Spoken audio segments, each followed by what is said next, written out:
All right, today we're going to talk about programming PERL.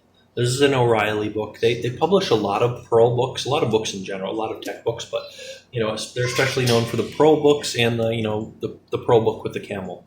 There's a PERL motto or whatever. There's more than one way to do it. This is the third edition, revised and updated. This is by Larry Wall, the creator of PERL, along with a couple other people, Tom and John.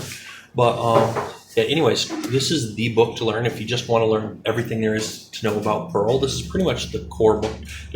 I'm sure there's a newer edition of this out today. I bought this back in 2000, I want to say 2010 or 2011, somewhere around there. And now as of recording this, it's the year 2020. So this is a little bit dated. You'd still probably want this exact same book, just a newer edition, probably. But this is a terrific book to read, and still all this, even if you had this edition, it's still all very much relevant today. And the language is similar, even if you're using PERL 6, or I think they call it Raku now. They just turned it into a new language, I guess. But anyways, it covers like it's nice and thick, covers like all the features of the language. Like some of the things in here, like you would only really need to know if you're designing like a new debugger for PERL or something. So there's like there's just a ton more information than you would ever need to know if you want to just write PERL scripts or just be a PERL programmer.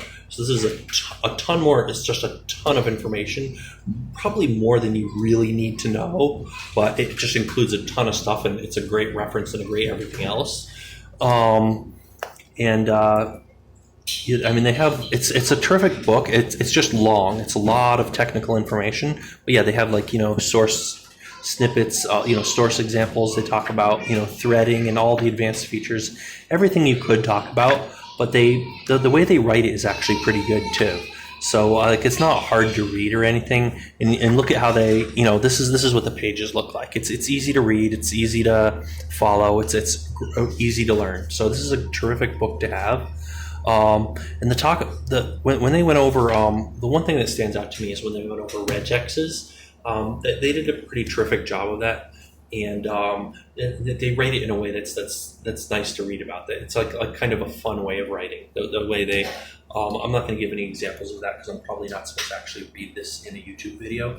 But it's a pretty terrific book, and I mean, I bought this book because I thought this was the book to have, and this was good enough for me to buy, so I would definitely recommend that you also buy it. If you want to read more about this book, I have a link to a webpage that on my website where I talk about this book. I post like some pictures of the book, and like I put like the ISBN number and like details about the book and my little write up about the book, what I thought of it, that kind of thing. So I have a webpage about this book. So there's a link to my webpage about this book. But also, I'm going to have a link to this book on Amazon. So if you want to buy this book on Amazon, just click on the link to Amazon and down in the description of this video. And if you do click on the Amazon link, I get a commission for that. So, but yeah, I definitely do recommend this book, and I definitely don't regret buying this. And I would view it as the way I justify spending money on books like this is that it's like an investment. It's like, invest in yourself or whatever.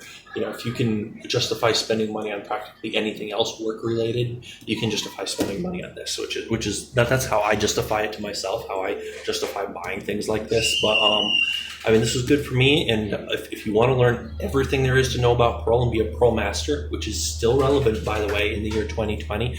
Some people say it's dying and you should learn Python or whatever. Python's great too. I use a lot of Python these days, but PERL is still very much relevant. Worth noting, the newer language, so PERL 6 was like, up and coming for so many years, and then they eventually just created a new language. I think they call it Raku. Let's spell Raku. I'm not sure how they pronounce it. I've never heard anyone actually say it. I've only read it on the internet. But so like PERL 6 is getting replaced with that new language. But just worth taking note of. It's like very much alive, and it's not going anywhere. That said, this language is deeply embedded in a lot of large corporations. A lot of businesses rely on it and have so much infrastructure based on this. It's not going anywhere anytime soon.